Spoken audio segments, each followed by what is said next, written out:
Vou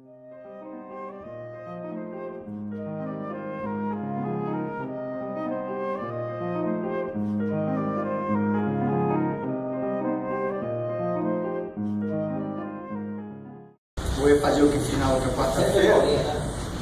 Minha colinha aqui, senão... Eu gosto muito de escutar o que o professor Marcelo fala, né? Ele fala que assim, nunca confie na sua memória, traga sempre uma cola.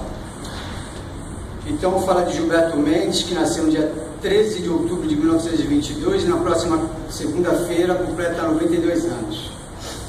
É um ex-bancário da Caixa Econômica, aposentado pela USP. Começa na música um pouco tarde, né, aos 20 anos de idade, no clássico romântico. Logo envereda para a música erudita, experimental, cine teatral de vanguarda. Esse nome ele não gosta muito de vanguarda, né? Prefere... Cine teatral agora, cine então? Não gosta muito porque acha que vanguarda dá uma presunção de querer estar na frente dos outros. Ele prefere música moderna, música contemporânea, pós-moderna, no caso. História engraçada do nascimento da música Santos Futebol Music é que ele realmente não ligava muito para o futebol. E uma vez voltando ao Brasil, ele teve essa proposta de um amigo dele que convidou ele para compor uma música sobre futebol. Não necessariamente Santos. Já parece que era moda na época, todo mundo fazia. Me ocorre uma coisa que eu acho importante repartir com vocês, né? O importante para nós, pelo menos para mim fica claro isso, não é o que o Marcelo fala, mas é o que acontece dentro da gente a partir do que ele fala. Isso é que é importante, né? Por isso que esse resgate da figura do Gilberto Mendes é uma coisa que me toca muito, né? Que é muito bonita. Então, o nome que eu daria para esse do Gilberto Mendes, eu gostaria de fazer um texto depois em cima disso, é Um Coração que Escuta. Isso para mim é Gilberto Mendes. Né? Um mito, e isso é o que me incomoda nele, Gilberto Mendes.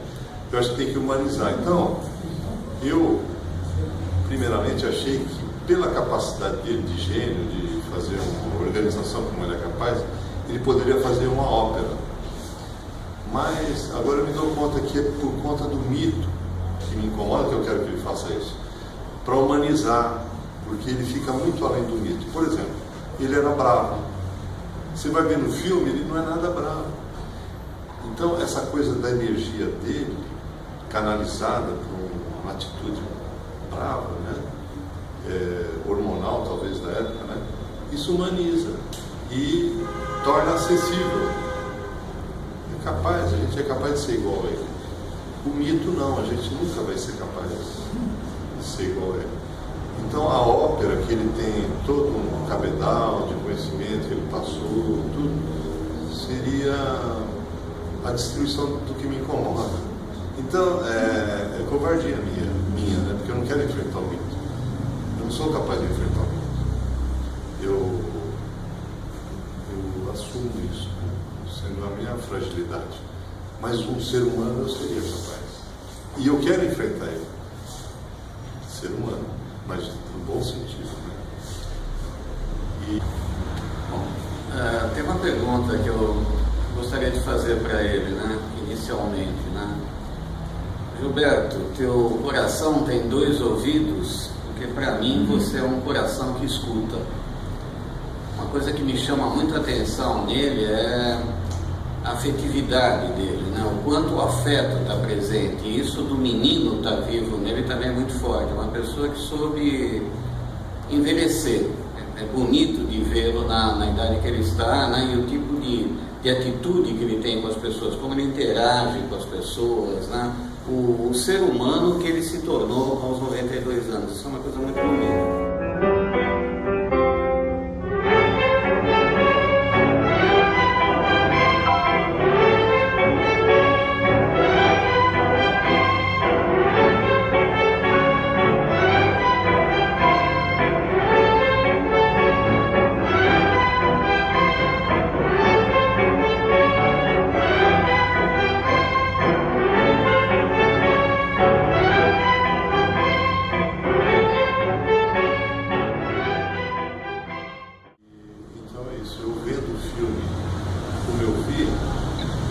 beija a todos.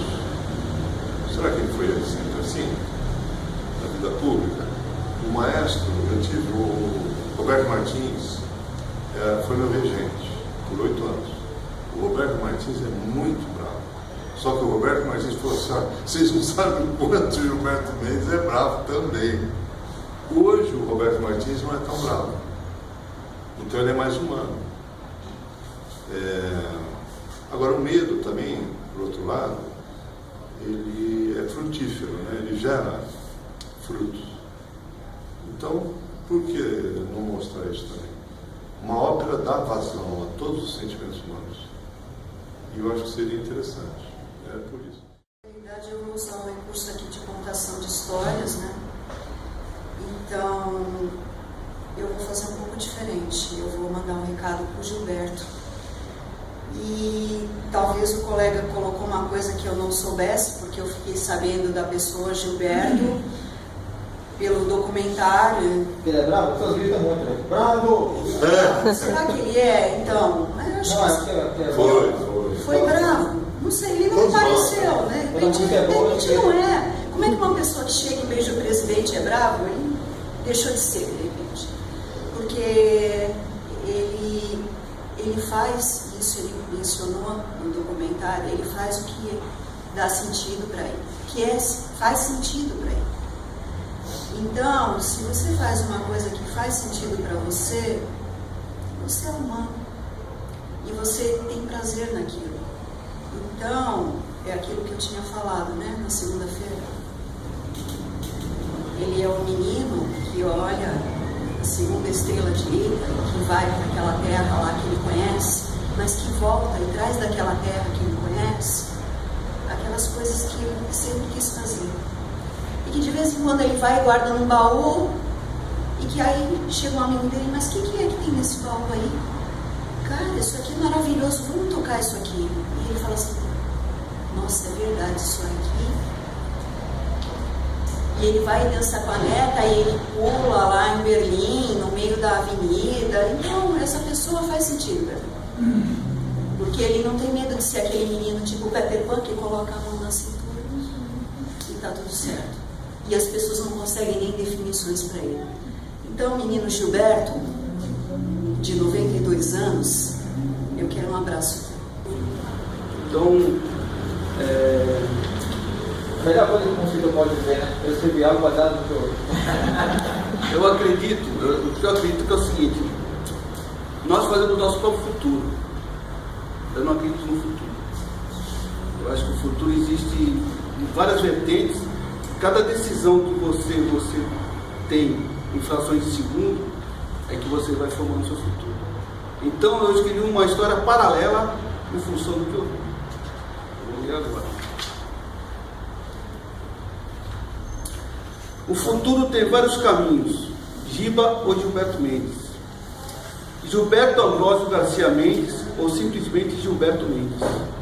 Falar sobre um dos maiores músicos e compositores do Brasil, nosso ilustre santista, é chover no molhado. Com seus 92 anos bem vividos, iniciou na música erudita um pouco tarde e nunca mais parou. Gilberto Mendes nasceu em 13 de outubro de 1922, não poderia ser em outro ano a não ser o que inaugurou a Semana da Arte Moderna. Uma grata coincidência para esse músico inovador, que tem mais de 200 obras escritas e muitas delas conhecidas e tocadas no mundo inteiro. E se a história fosse outra? Acredito que o futuro não exista, que através do livre-arbítrio, cada decisão presencial tomada, seja ela numa fração de segundos, o indivíduo cria e transforma seu futuro. Às vezes um fato ocorrido ligado a esse indivíduo pode criar outro futuro, mas o seu livre-arbítrio poderá fazê-lo retornar ao caminho anterior. Acontece que, quando Gilberto contava com 5 anos, o médico Odorico Mendes, seu pai, não morreu e resolveu que a família iria continuar morando em Santos. Esse acontecimento mudou completamente a vida do pequeno Giba. Passou a ser o grande companheiro do pai e deixou de acompanhar a mãe Ana Garcia Mendes aos cinemas e concertos. Por isso, num dos concertos no pequeno Cine Teatro Cassino, não assistiu à apresentação do famoso pianista Alexander Brailovsky, que tocou a dança ritual dos lobos, a primeira música erudita que poderia tê-lo feito se interessar pela arte.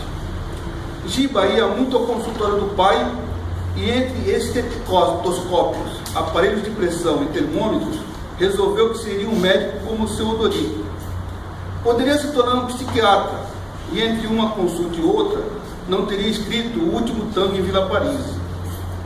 Talvez um dermatologista, mas a tragédia do incêndio da favela da Vila Socorro, em Cubatão, em fevereiro de 1984, não ficaria registrada em seu protesto com a peça Vila Socorro, Meu Amor.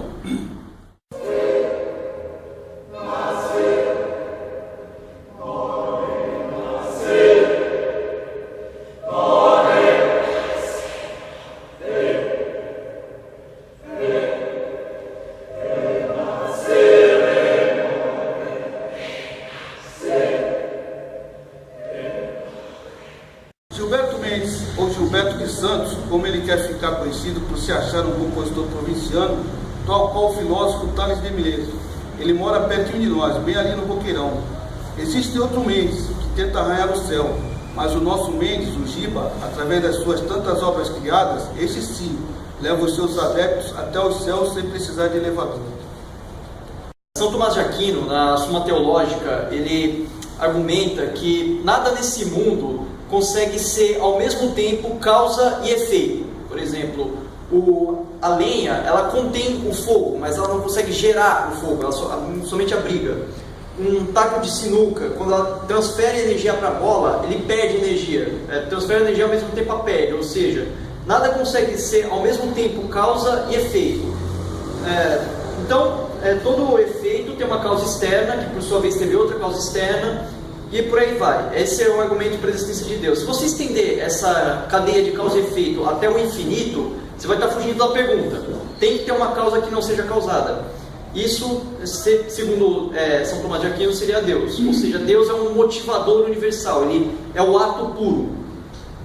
Outra definição que tem é a de Krishnamurti, que diz que ser algo implica em não ser. Se você é homem, você deixa de ser mulher. Se você é cristão, você deixa de ser muçulmano. Ou seja, se cria uma separação. E Deus não poderia caber nessa definição, porque como Ele é onipresente, Ele não poderia estar separado de nada. Ou seja, Ele também é indescritível. Ele é a prova de definições. E Spinoza também dizia que Deus, ele não se importa, ele é um amante da realidade, ele não exige nada de sua criação. Porque se ele exigisse, ele estaria limitando sua potência de agir. Qual a relação disso com a obra de Gilberto Mendes? Eu vou juntar tudo e já vou falar. Ele não... se ele se importasse com... exigisse alguma coisa, exigisse que as pessoas rezassem ou que o adorassem, ele estaria limitando a própria potência de agir. E ele não espera isso, ele simplesmente age. E que ele também está contido em tudo, existe a unicidade. Não existe, quando aquilo que você estava falando na aula, quando os povos antigos tinham essa percepção da unicidade, quando você vê a árvore, você é a árvore. E Gilberto Mendes tem essas características divinas descritas por esses autores. O objetivo do ensaio é provar que Gilberto Mendes é Deus, pelo seguinte. Primeiro, a questão de ser ato puro. Ele age, ele não tem amarras para agir. 20 anos, muitos autores pseudo-especialistas em música sugerem que é uma idade tardia para se começar na música. Ele não tinha todo o tempo disponível para se dedicar à música, ele teve que se preocupar com o próprio sustento, trabalhar na Caixa Econômica, mas o tempo que ele teve, ele agiu. Outra questão também é a unicidade e a dificuldade de descrição. A obra dele não se resume à música, e nem a própria música cabe numa definição. A música ela pode ser teatro, a música pode ser imagem, ela pode ser livro, ela não precisa de harmonia, a música não precisa de melodia, a música não precisa nem de música. Tem um dos depoimentos do livro que fala isso, a música de Gilberto Mendes não precisa nem de música. Isso que é o mais incrível, é a prova de definição. E também existe a unicidade, tanto que eu posso falar que tive a honra de ser um músico numa peça de Gilberto Mendes, porque uma vez eu assisti Santos Futebol Music, e quem assiste também faz parte, né? Canta junto, também faz parte da peça. Então ele incorpora isso, a unicidade e a dificuldade de descrição, tudo é uno, você não precisa separar as coisas. E o que eu estava falando? A unicidade... Uma música imanente para você, então. Sim, a unicidade imanente, isso.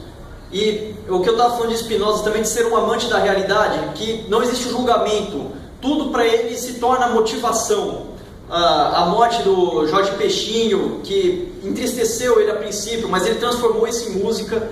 Um urubu que vem roubar a comida, que para algumas pessoas seria um aborrecimento, ele vai roubar minha comida, mas ele transforma esse momento sutil em uma obra. Ele está sempre atento à realidade, é como se não ser um recipiente que julga as coisas, mas simplesmente um canal. Ele preconiza esse vazio que você fala, as coisas entram nele e ele transforma as coisas em arte.